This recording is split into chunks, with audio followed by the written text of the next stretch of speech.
हरे कृष्णा। राधे राधे भक्तों। तो आज की इस वीडियो में हम आपको बैसाख मास की शुक्ल पक्ष में पड़ने वाली मोहिनी एकादशी की पूजा विधि बताने वाले हैं। 2026 में मोहिनी एकादशी का व्रत कब किया जाएगा, पारण समय क्या रहेगा और कुछ क्या करना है, संपूर्ण जानकारी मिलेगी इस वीडियो में। तो वीडियो के अंत तक बने रहें।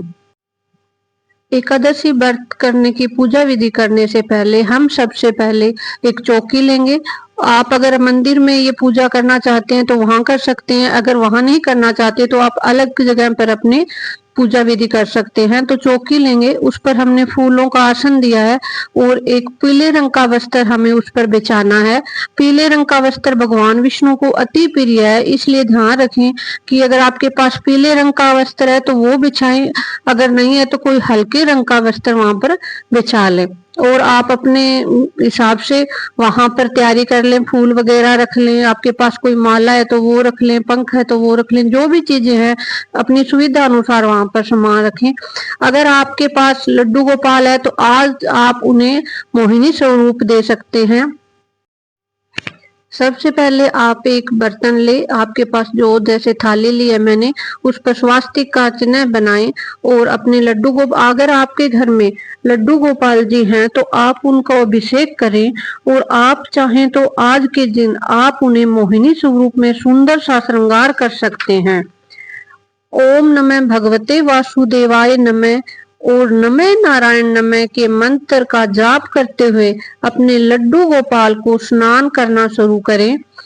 मैं यहाँ अपने लड्डू गोपाल को पंचामृत से स्नान करा रही हूँ। सबसे पहले आप कच्चे दूध से भी स्नान करा सकते हैं, आप शहद से भी स्नान करा सकते हैं। और अब मैं, जब आप ये लड्डू गोपाल को पंचामृत से स्नान करा दें या दही से स्नान कराएं या शहद से स्नान कराएं, उसके बाद आप साफ जल से स्नान कराएं। और आज के दिन अगर आप साफ जल में हल्दी डालकर अगर लड्डू गोपाल को स्नान कराते हैं तो वो बहुत ही शुभ माना जाता है।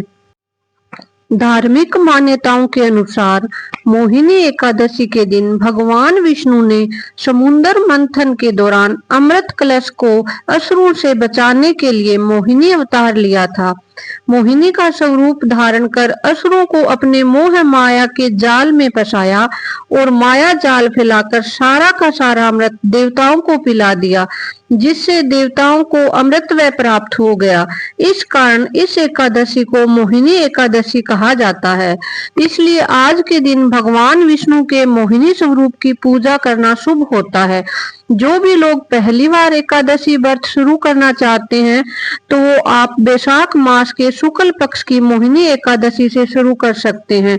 जो लोग मोहिनी एकादशी का व्रत करते हैं उन्हें सुख संपदा की प्राप्ति होती है और जन्म जन्मांतर के पाप भी जलकर भस्म हो जाते हैं और उनके रूप में तेज और ओज भी बढ़ता है और आकर्षण भी बढ़ता है। तो 2026 में बैसाख माह के शुक्ल पक्ष में पड़ने वाली मोहिनी एकादशी 26 अप्रैल को शाम 6:06 से प्रारंभ होगी और यह 27 अप्रैल को शाम 6:15 पर समाप्त होगी। एकादशी व्रत उद्या तिथि में ही किया जाता है, तो उद्या तिथि के अनुसार मोहिनी एकादशी का व्रत 27 अप्रैल के दिन सोमवार को किया जाएगा। आज के दिन पानी में गंगा जल और हल्दी डालकर स्नान करना चाहिए। एकादशी तिथि में भगवान विष्णु के किसी भी स्वरूप को आप पूजन कर सकते हैं। आज के दिन शंख, गोमती चक्र, कोड़ी आदि लक्ष्मी कारक वस्तुओं का पूजन करें। एक मिट्टी का कलश लेकर उसमें पीली सरसों भरें, ऊपर सिक्का रखें, ढककर पूजा में रखें और बाद में ईशान कोण में स्थापित करें। इसे साल भर वहीं रखें। इससे आपके घर में कभी धन की कमी नहीं होगी, सुख संपत्ति बनी रहेगी और आपके घर में खुशियां ही खुशियां होगी। हमने अपने लड्डू गोपाल को मोहिनी स्वरूप में तैयार कर लिया है। अगर आप पूरे श्रृंगार करना चाहते हैं मोहिनी रूप में तो वो कर दीजिए, नहीं तो आप लड्डू गोपाल को कोई चुनरी उड़ाकर उन्हें बैठा सकते हैं मोहिनी रूप देकर। वो आपकी मर्जी है, आप अपने हिसाब से कर सकते हैं। आप अपने अनुसार जो भी सामान आपके पास उपलब्ध है उससे कर सकते हैं। आप चुन्नी उड़ाकर भी उन्हें बैठा देंगे तो वो मोहिनी रूप में ही माने जाएंगे और उनकी पूजा आप कर सकते हैं इस एकादशी पर।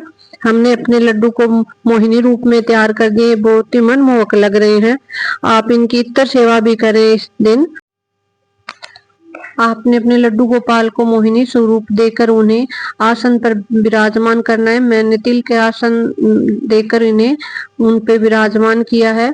आप अपने हिसाब से तिल का आसन दे सकते हैं, फूलों का आसन भी दे सकते हैं।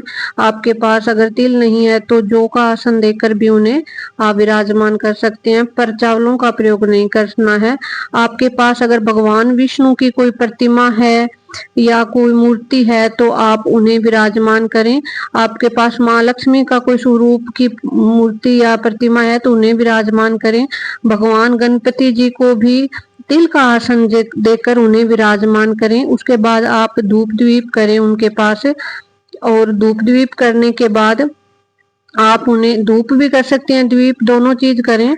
दोनों चीज करना शुभ होता है। दोनों चीज करके उन्हें बैठाएं आसन देकर। इस दिन आप चावलों का प्रयोग न करें। दशमी से ही नियम शुरू हो जाते हैं। प्याज, लहसुन, मांस, मदिरा आदि का त्याग करें। नाखून और बाल ना काटें। महिलाएं एक दिन पहले स्नान कर लें। पूजा में धूप दीप, चंदन रोली, पुष्प माला अर्पित करें। विष्णु सहस्त्र नाम, विष्णु चालीसा, लक्ष्मी चालीसा, श्री सूक्त या कनक धारा स्रोत का पाठ करें। तुलसी पत्तर अवश्य चढ़ाएं। भोग में दूध या दूध से बनी चीज, खीर, फल आदि चढ़ाएं।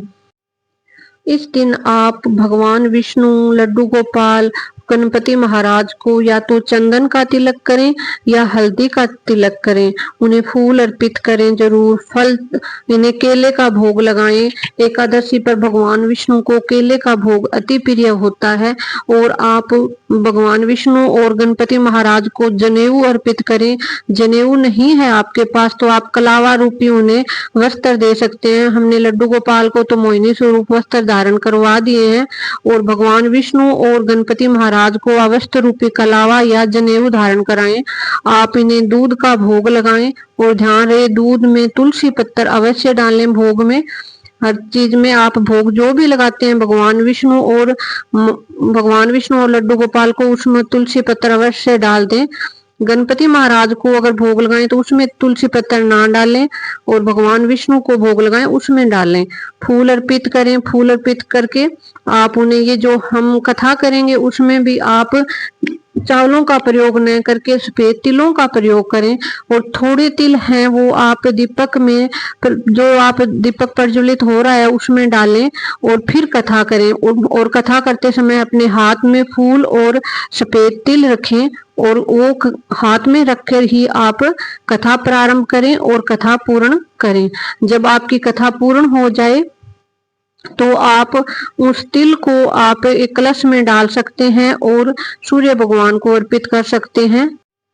वैशाख मास में पड़ने वाली एकादशी पर एक आप विशेष ध्यान रखें कि इस दिन आप अगर एक मिट्टी के कलश का दान कर सकते हैं तो वो जरूर करें। इस दिन आप कलश को पास में रखें और उनका कथा करते समय आप उन्हें पास में रख लें, और फिर उसका दान किसी जगह कर दें। कोई मंदिर में रखाएं या कहीं प्याऊ बनी हुई वहां पर रखाएं, जहां पर पानी पिया जा सकते वहां पर रखें।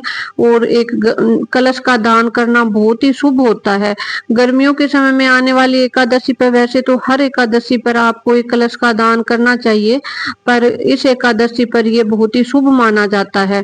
उसके बाद आप आरती करेंगे, भगवान गणपति महाराज की आरती करेंगे। उसके बाद भगवान विष्णु की आरती करेंगे, ठाकुर जी की आरती करेंगे। सबकी आरती करके भगवान से अपनी रही हुई गलतियों के लिए क्षमा मांगेंगे और विनती करेंगे कि हमारे घर में सुख समृद्धि और शांति बनी रहे और आप हमारे ऊपर अपनी कृपा बनाए रखें।